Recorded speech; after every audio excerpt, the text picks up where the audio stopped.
Vamos lá, então, meus irmãos, continuando aqui, nossa gravação, nossas aulas são gravadas, estamos no primeiro dia de aula de religiões comparadas 1 e 2, no caso, a antiga matéria de seitas e heresias, estamos no último bloco, no nosso primeiro dia de aula. Então, vamos continuar aqui, lendo os slides do Vitor Belloni, um dos professores lá da STBnet. Estamos falando aqui sobre aquela parte das religiões mundiais, as religiões primitivas. Então, continua para nós. Agora, pode ler para nós, irmã Cleusa. Dá para a irmã ler? Características religiosas. Características religiosas. Religião e cultura se entrelaçam em crendices. Só uma pausa, meu irmão. O que ele está querendo dizer aqui sobre essa questão de se entrelaçar, e até ele usa aqui o termo de crendices, né? A abordagem principal do professor é o quê? É mostrando que tanto a religião quanto a cultura, eles vão estar unidos, eles vão estar entrelaçados. E por eles estar entrelaçados, a religião e a cultura, nasce naturalmente aquilo que a gente conhece nos nossos dias como crendices. Não faz isso, porque isso daqui Deus não gosta. Não faz isso que dá azar. E aí surge todo tipo de crendice. Oi, Júnior? Superstições, né? Isso, exatamente.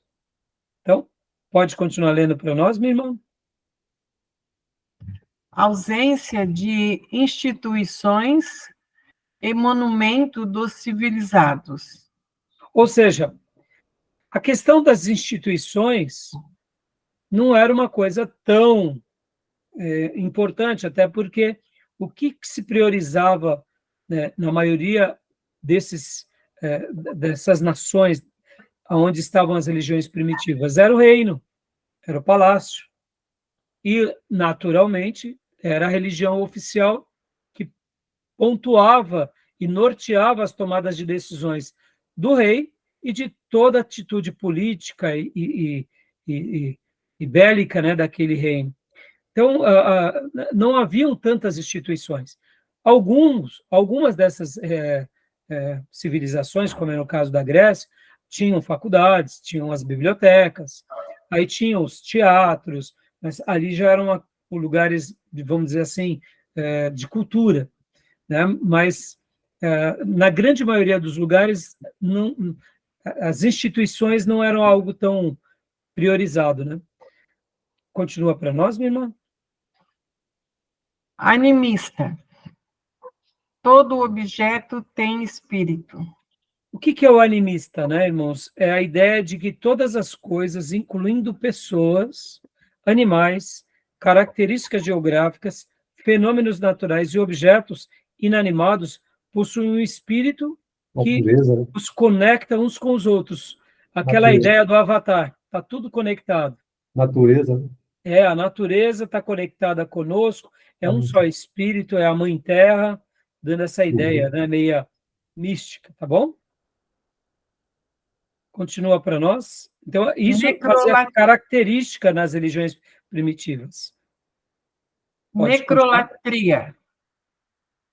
Culto e oferendas, até sacrifícios humanos.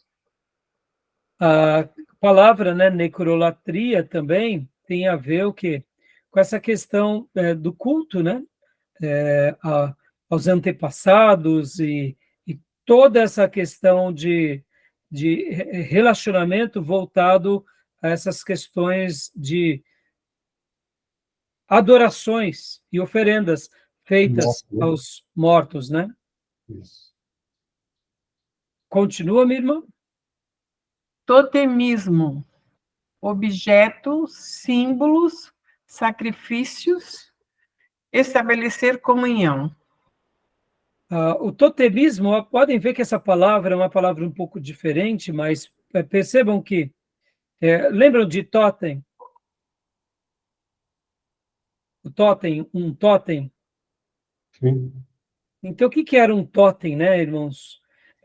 O totem, geralmente, hoje, quando você vê, é um objeto, que nem aqui eu estou pegando, né? Ó, crença na existência de parentesco ou de afinidades místicas entre um grupo humano ou pessoa e um totem. Uma relação espiritual, né? Um conjunto de ritos e práticas. Geralmente, quando a gente pega, por exemplo, imagens de um totem, vamos pegar aqui, ó, deixa eu pôr aqui, não sei se vocês vão conseguir A ver. religião no México tinha muito, né? Isso, no México tem muito, nos povos mais antigos, essa questão do Peru, totem, ele é, deixa eu pegar aqui, ó, totem, somente dos civilização maia.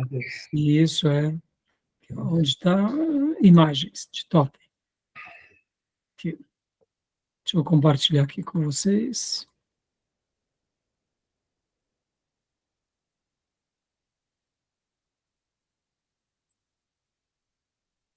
Ó, lembram desses objetos? São os totens, né?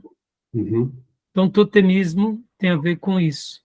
Somente as É uma tribos, né? relação entre os ancestrais e o povo hoje, unido, ou seja, há uma relação, né? Ó, inclusive aqui, só para vocês terem, totemismo, organização sociofamiliar baseada nos sistemas totêmico, crença nos totens, culto prestado aos totens. Há uma relação, ó. O totem é um símbolo para uma tribo, clã, família ou pessoa. O totem do clã pode ser uma ave, um peixe, uma planta, um outro elemento da natureza. Alguns grupos consideram o totem como um ancestral do clã. Exatamente. Totemismo tem a ver com isso. Um Isso símbolo. é. Agora, percebam, irmãos, que muitas vezes, ó como há uma influência na cultura, né? É uma obra de arte, mas tem um fundo religioso, tem um fundo místico. Percebam que como essas coisas são sutis, né, irmãos? Exato. Às vezes o totem da morte, meu Deus, morte. É. Então, vamos continuando aqui. Deixa eu voltar e mudar aqui a apresentação. Voltando lá, minha irmã, pode continuar lendo, minha irmã. Tá bom já, né? Não, e tem o sacrifício, né? Estabelecer comunhão. Ou seja, todas as culturas tinham seus sacrifícios, né?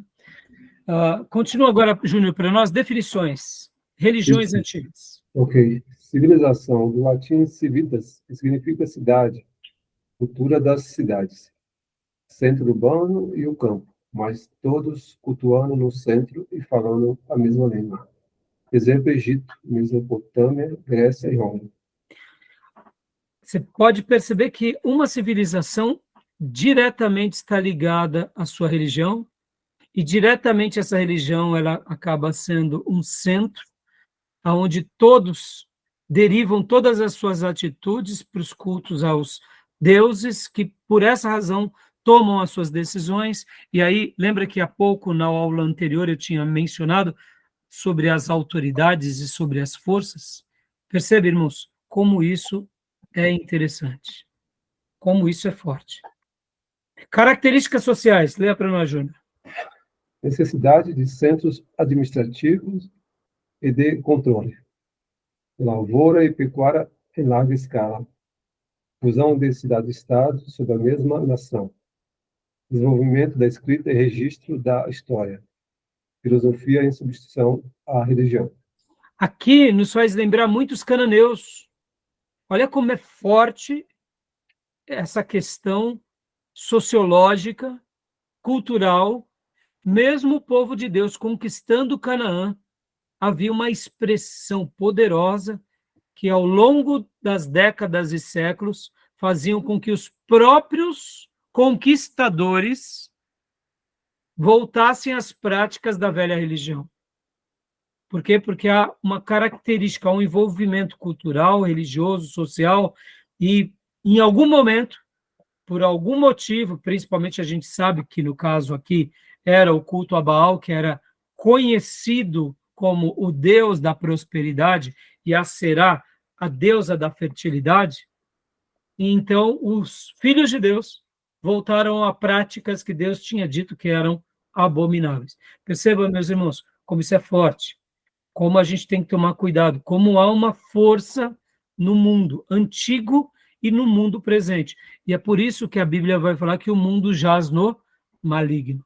Ou estamos debaixo da autoridade de Deus, ou estamos debaixo da autoridade do mundo, que automaticamente é sobre o poder e a júdice de Satanás. Isso é muito forte, irmãos.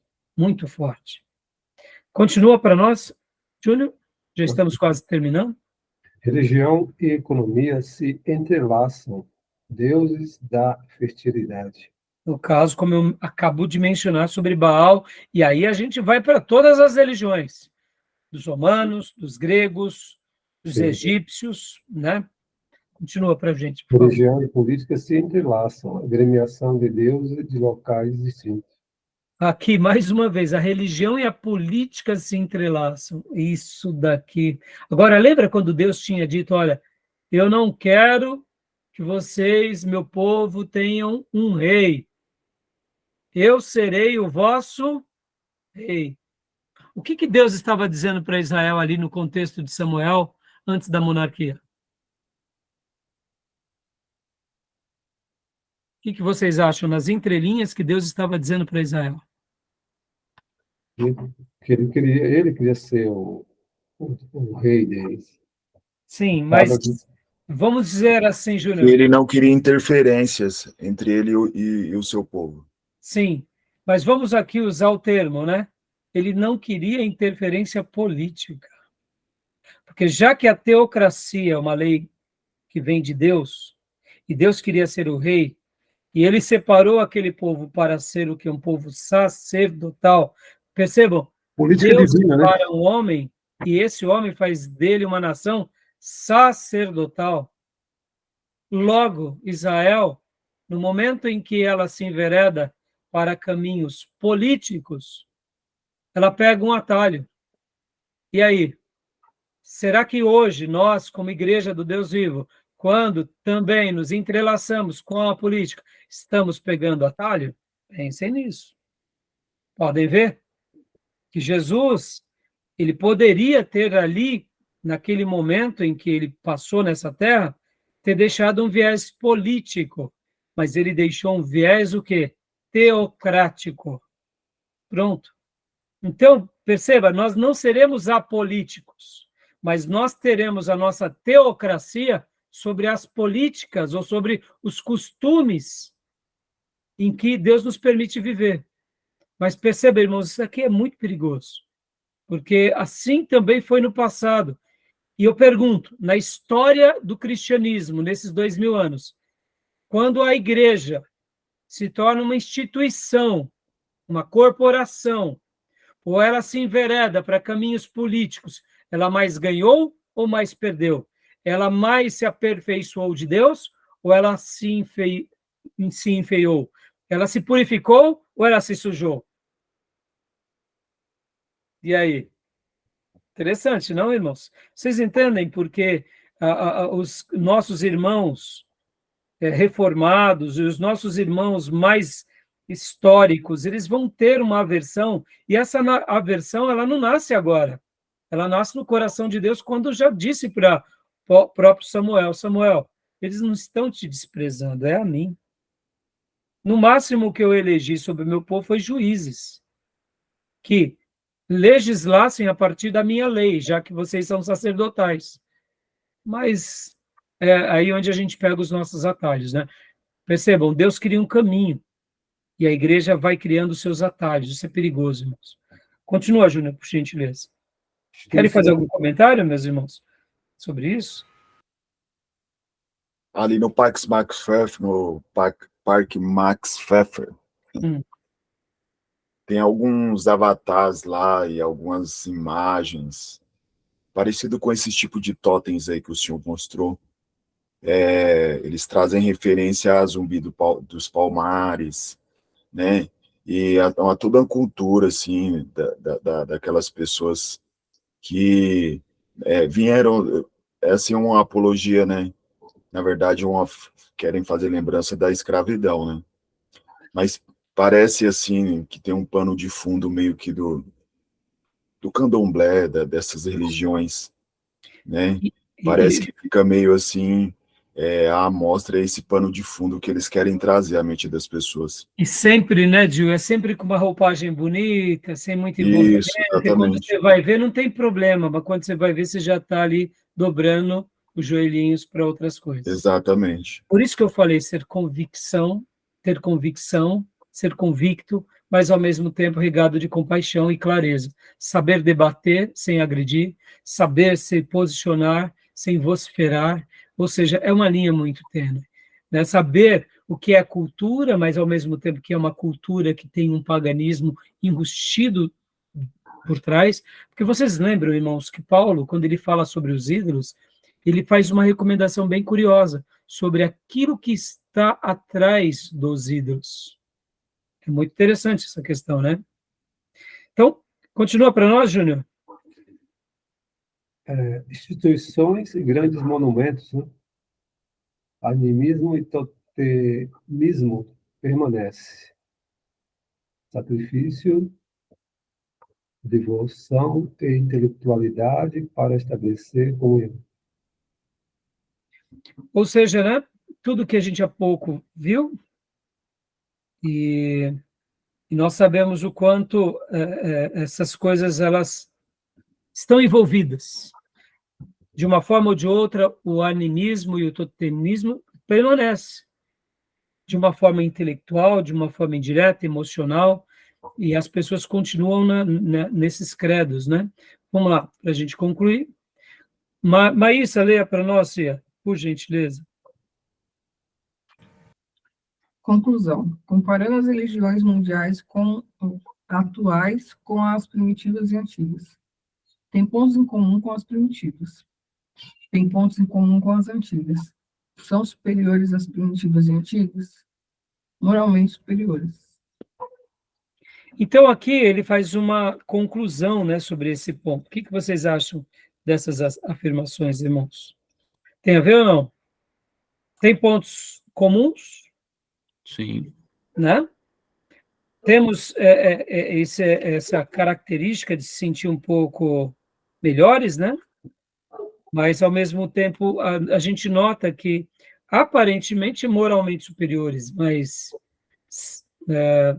tem muita relação, né? Uma coisa com a outra, né? Tem.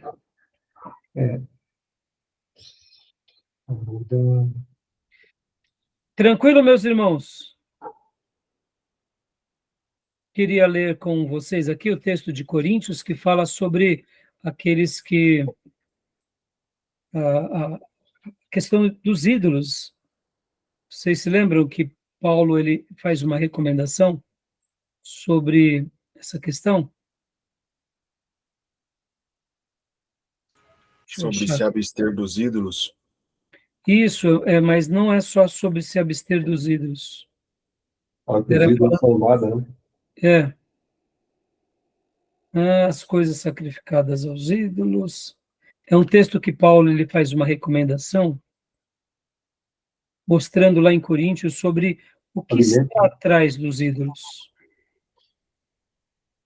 1 Coríntios 10, deixa eu confirmar aqui. Eu estou procurando aqui. Se eu não me engano, é esse 10 mesmo. Onde está? Aqui. 10, 20. Obrigado, pastor. Olha só. Imagina. Olha lá. O cristão deve fugir da idolatria. Portanto, meus amados, fugir da idolatria, verso 14. Falo como a criteriosos, julgai a vós mesmos o que digo. Porventura, o cálice da bênção que abençoamos não é a comunhão do sangue de Cristo? O pão que partimos não é a comunhão do corpo de Cristo? Porque nós, embora muitos, somos unicamente um pão, um só corpo, porque todos participamos do único pão. Considerai o Israel segundo a carne. Não é certo que aqueles que se alimentam do sacrifício são participantes do altar? Que digo, pois, que o sacrificado ao ídolo é alguma coisa? Ou que o próprio ídolo tem algum valor? Antes, digo que as coisas que eles sacrificam é a demônios que as sacrificam e não a Deus. E eu não quero que vos torneis associado aos demônios. Não podeis beber o cálice do Senhor e o cálice dos demônios. Não podeis ser participantes da mesa do Senhor e da mesa dos demônios. Ou provocaremos zelos no Senhor? Somos, acaso, mais fortes do que ele? Esse texto é espetacular. E o que eu gostaria de destacar é, versículo 20, antes digo que as coisas que eles sacrificam é a demônios que as sacrificam e não a Deus. O que eu entendo desse texto, meus irmãos? Que ao estudarmos, né, religiões comparadas e ao refletirmos sobre esse assunto, fica claro e evidente que qualquer tipo de ídolo que é adorado, cultuado, de uma forma ou de outra, ídolos visíveis ou invisíveis, não são apenas ídolos, porque, de fato, aquele objeto nada é, mas é o que contém sobre ele ou dentro dele de forma espiritual. Logo, há uma autoridade demoníaca ali, que requer um sacrifício e um preço. Por isso que a palavra do professor Maurício, pastor Maurício Abreu, é muito interessante. Ou estamos debaixo da autoridade de Deus e do poder de Deus, ou estamos debaixo da autoridade das trevas e do poder do inimigo. Não existe um terceiro elo. E nós vemos isso quando a gente apenas pincela aqui as religiões antigas.